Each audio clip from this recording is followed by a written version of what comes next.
นอนก็ออกคำมีสองอันที่ใส่ทั้งหน้านั่นได้นี่เนาะทั้งหลังแน่ทั้งหน้าแน่ได้คำมีสอง แม่นบ่น้องมนต์เพลง กินข้าวในย่าน อยากกินข้าวมีหยังให้เขาให้กินดูกินมันหาข้าวมามัน โอ้ยกินเลย กินแล้ว กินแล้วเจ้าลูกได้กินเนาะ ลูกกินน้ำมาเตี้ยค่ะต้องมาจากกระโดดจำลูก ใจหน่อยสิถามน้องบุญเพ็งเปิดเผยความจริงน้องลอยทำอะไรไปบ้างน้องบุญเพ็ง อยากกินเนาะน้องมนต์เพลงเอาหาให้ลูกกินได้ไหม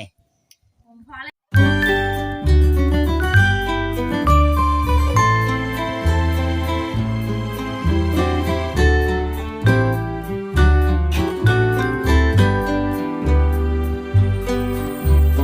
เพิ่งจะให้บุญเพ็งสบายดีป้าลุงบ่เป็นภาษาไทยเด้อบุญเพ็ง สวัสดี สวัสดีค่ะป้าลุงบ่อยู่ สวัสดีค่ะวาลุง เยี่ยมมาคลิปเลยบุญเพ็งเอานั่งลอยเอาเว้าก่อน บ้านได้ไหม ไปบอก เอาสวัสดีค่ะเว้าก่อนสวัสดีค่ะ สบายดีค่ะ สบายดีค่ะ บ่สวัสดีค่ะบ่เว้าบ่สบายดีค่ะสวัสดีค่ะสิ สบายดีค่ะ สวัสดี สบายดีครับ ยังสบายดี โอ้ยจ้า ไม่จ้าโดด นั่งบุญเพ็ง จ้าชื่ออะไร แม่เวลาทุกข่อยเมื่อนี่แม่เจ้ารักห้องเพลงผู้เดียวบ่เราห้องเพลงยังเราห้อง ชี้ ฮะเพลงยังเราหมั่งห้อง บู เราพังน้ำหมดละ หน้าตึกเก่าในบ่อ ฮะ ตอนนี้ผ่านถูกเลย อ๋อห้องเพลงภาษาญี่ปุ่นว่าพี่น้อง FC ให้สิเข้าใจว่าจะให้ห้องเพลงให้ FC ฟังอยู่เนาะ แม่น จังหน่อยจังห้องแต่ห้องเนี่ยสิจ้างเงินอีก บอกว่า ให้นั่งลอยเป็นคนห้องเนี่ยบุญเพลง ให้ เป็นคนตบมือเนาะบุญเพลงเนาะหรือว่าเจ้าว่าสิเป็นคนห้องเจ้าบ่ ไผสิพร มันเพลงแห่งครักมันร้องเพลง มันเพลงก็ร้องเป็นบ่ โอ้ยเป็นคือกัน ปั๊บมาคลิปเลยแบบ ท่านเจ้าอยากได้เงิน ตอนบาลุงมึงอ่ะใครร้องเพลง เอ้าปลาลุงเมื่อจังห้องปลาลุงก็บ่เห็นแล้วเพิ่นก็บ่มีรางวัลให้แน่เนาะ อืม ต้องห้องตอนเพิ่นอยู่ได้จังมีรางวัลกันบ่มีรางวัลให้ได้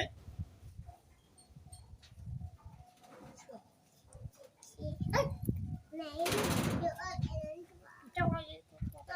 เอาไปก่อนเอา เวลาตรวจตัวไหนอยู่ เอาตัวไว้ก่อนแล้วอ่ะ เวลา เอาตัวไว้ก่อนเอาตัวไว้ก่อนไว้ บ่อยากไว้ เอาตัวไว้จะเอาไว้กล้วยให้เอาบ่เอาตัวไปไว้จะเอาไว้กล้วยให้ไว้ ตัวนี้เลยเตะเจ้าเตะบอลเรามาไม่ได้ปะตัวอีช่างเราว่าปะไม่ตัวหันบ่เยอะหันแล้ว แล้วก็บอกอยู่เนาะ เลิกอยู่ แต่บ่ยอมป้าตัวเนาะ ไม่ยอมตายเนี่ยให้ตัวนี้บ่เลย อย่าหยอกกันอย่าหยอกกัน เอา เดี๋ ละ ยวหมูเพชร จะติดก็เดียวที่ เป็นยังเงินหูหลังมันน่ะจังเพลงน่ะ ที่ใส่ คือแดงๆนั่น เลือดออก เลือดเนาะเป็นเลือดได้จังเฮ็ดเลือดเนาะ ไม่ ไม่ทาง มี เจ้าเฮ็ดได้ไหมจังทาง จับเลยมือเท้านี่ให้เลยยอก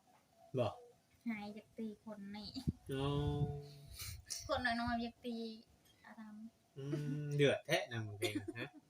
เดือดแท้เจ้าในบุญเพลง ำอยากซื้อเดียวมายอกเด้อ เดี๋ยวเอ้ยบ่ให้ลิ้นน้ำได้จังหน่อยไผสิดื้อ อย่าลืมนะจะนอนบ่มีหมู่เด้ ตัวนี้ดีบริษัท เจ้าบ่ซักให้ลูกซักบ่ได้เป็นได้ บ่มันโอเค เพิ่นบ่ยอมปะ ไม่ นี่ได้ให้ดอกไอ้มือไปไหม ให้แม่ซักให้เด้อมันจะงามบุญเพลง มันเมาเร็ว มันเริ่ม มัน ลำแล้ว ขาดได้มันลอง ไปซักจิค่ะเจ้าบ่ซักแล้วมันสิค่ะ มันลำสิใครกัด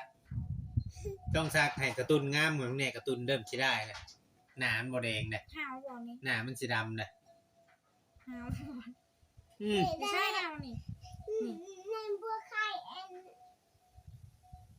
อันมาซีซอย โอ้ยดึงตัวเด็กตักตัวไปซา ตัวเลยตะมาเนี่ยบัด เงินชื่อดาราเยอะเอาเชื่อ อย่าไปเล่นไหมมันรุ้งนะมันสิช็อตนะ อย่าเอาเนาะ อย่าเด้ออย่าเด้อ บอกว่าเอาไม่ออกมันหนักไม่หนัก ให้มีคือให้มีตายจ้ะ ให้แม่ตายทางว่าแท้บ้านนี่ไปสิบอกแบบนั้นคนเราคิดว่าชุมเจ้าเว้ากันอหยังบ่โลตอแตะอยู่หรือว่าให้แม่ตายเนาะ โหดแท้ มันเพลงให้คอยตาย อย่ไป ตายในใจจะอยู่นะไผบ่นอนเพลง บัดแม่มื้อนั้นแม่ล้มมื้อนั้นคือไห้จ้ะคือห้องคือไห้จ้ะมื้อนั้นฮะ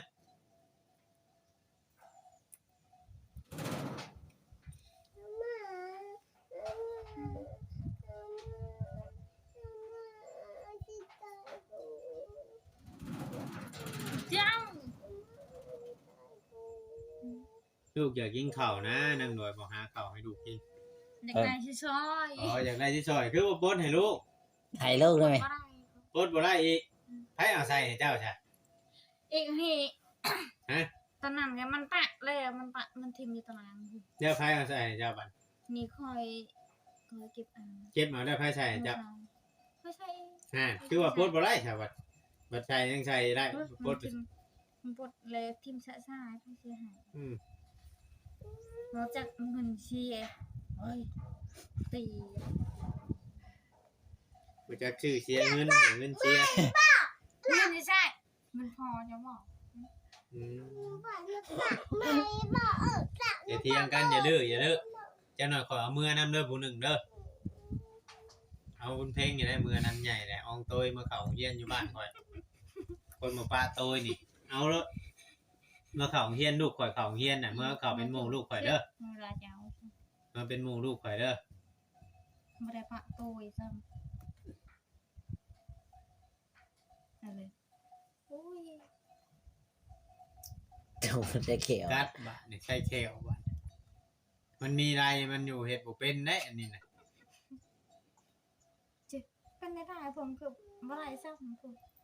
ตีตารางเบิร์นจ อืมจะเบิ่นจำแล้วบัดนี้พี่น้องออกบ่ ำ ได้ ตาราง จำ เบิ แล้ว ร์น มัน ตีเนี่ยเนี่ยอันก็เลยทำตีไปเลยเลย จักกูด่าบุยด่าตั้งน้ำบุยด่า เนาะก็คือว่ามาช่วงนี้ก็สิมีแต่นั่งโดยทั้งอ่านเกิงก็แล้วก็ไปหาเกี่ยวข้าวเกี่ยวน้ำ FC หลายๆท่านเพิ่นก็เว้าว่า อยากเห็นว่าอันเกิงน่ะเฮ็ดแท้บ่หรือว่าไปแบบ ไปนอนบ่หรือว่าไปแบบบ่ ไปนอนไปจิ้วเขา ไปเกี่ยวเขาเนาะอันนี้ก็เว้าพื้นว่า FC เพิ่นเว้าเพิ่นอยากให้ทุกข่อยน่ะนำไปท้าย คอยเห็นแล้วไปจิ้วเขา จะเห็นน่ะบ่ คอยเห็น อืม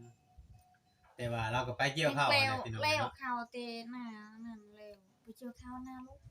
มันไกลดิมัน อืม ไกล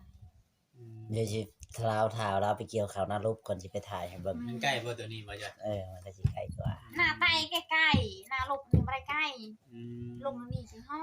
อืม มันสิใกล้บ่ ตัวพุ่นน่ะใกล้เนาะ มันใกล้เติบ นั่นแหละพี่น้องกันตัวพุ่นน่ะใกล้แต่ชุมเฮาบ่ได้ไปถ้าตัวใกล้แต่ชุมเฮาสิไป นี่มันเร็วจะนั่นเร็วไปฮุบเยอะ อืม หน้าลูก ต้องไปซอยเพิ่นเนาะ นี่ เห็นให้มันเร็วไว้ เห็นเร็วไว้ยันฝนตกมา อืม มันเร็วเลยสบาย สบายบ่ ตัวเอง อืม คันบ่แล้วเด้บ่สบายบ่ สบายเลยเขาอยู่ไหนเอาคุณ เอาเปลี่ยนไม้เอาไม้ตัวนั้นไม้ข่อยมันอยากเบิดแบต พี่เอ๋ฝากไอ้เอ้ย เจ้าไม้ตัว มัน นี้ ก็ได้ บ่เคยทางนางดอย เราก็ไปเฮ็ดเวียกของเราพี่น้องเนาะก็ช่วงมีเวียกให้เฮ็ดก็ต้องเฮ็ดจักหน่อยบัดสิบ่มีกิน แม่นแล้ว แล้วผู้ใหญ่เพิ่นก็ชดช่วยเข้ามาก็ยังว่าดีได้พี่น้องเอ้ยเพิ่นฮักเพิ่นแพงคือว่าบ่ธรรมดาทำเต็งเป็นน้ำเอื้อยแล้วอีกเด้อ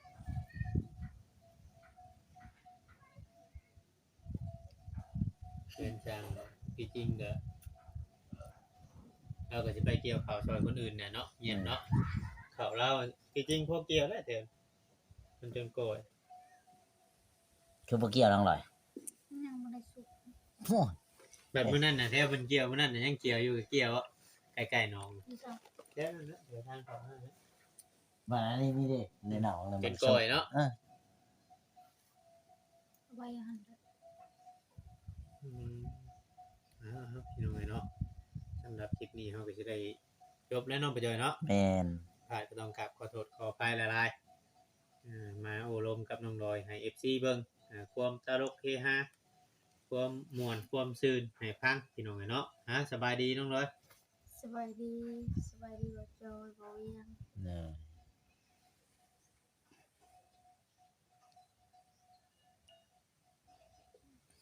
ไปดีบ่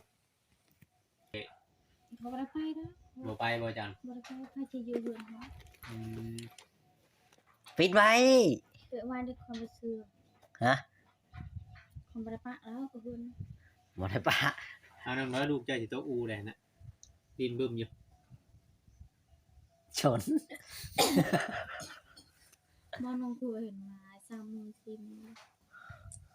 บ่ฮู้เด้อตัวนั้นกันเนาะ เจ้าเว้าเราบ่นั้นบ่จัก ให้บ่ เจ้า เขาบ่ได้ไป เจ้าถามเราเนาะเราเลยบ่กล้ามาแล้วเจะถามเรา เจ้าถามเราเรื่องใดมื้อนั้นน่ะ เราก็ทำไปอีหลีบ่เจ้าให้เคยให้ดิทำแบบนั้น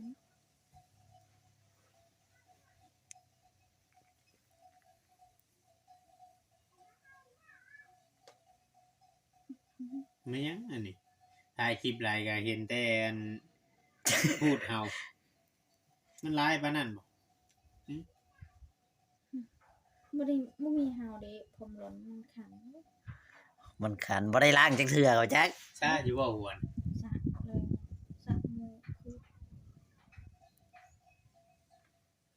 บ่ว่ามันขัน คันหัวพี่น้องเนาะ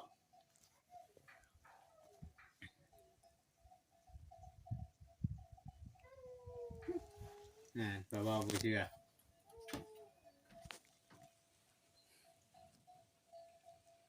ไว้บ่ได้ นอนปิ๊บเดียวบ่หานาที เบิ่งก่อยสิถามเจ้าแต่ยังเป็นชาวนี่แต่ยังเป็นชาวนี่อันได้นุ่งเสื้อไหมสีงามอยู่แบบนี้อยู่บ่ บ่ได้นม บ่ได้นุ่ง เลย แล้วจังเอิ้นว่าเป็นผู้สาวซะ ฮะ บ่ได้แต่งตัวบ่แต่เป็นผู้สาว บ่ได้แต่งตัว อืม บ่มี บ่มีบ่ ชายของเอื้อยเขาอยู่กันน้องเบ้น เปลี่ยนกันใส่บ่ แม่นเปลี่ยนกันใส่ มื้อนี้ให้เอื้อยใส่มื้อหน้าให้เจ้าใส่สิบ่ เด้อ อืม บ่มีแล้วก็ว่าตรงอยู่นะ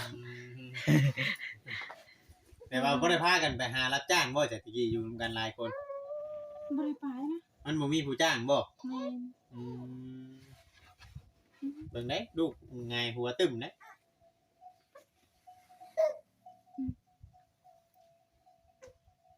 บอกง่ายๆว่ามันอยู่แถวอันหมู่บ้านแบบว่ามันอยู่บ้านนอกบ้านนาแน่แล้วก็บ่มีไผอยากจ้างไผส่วนหลายน่ะมีแต่หากันเนาะหากันช่วยกันเฮ็ด ฮ่า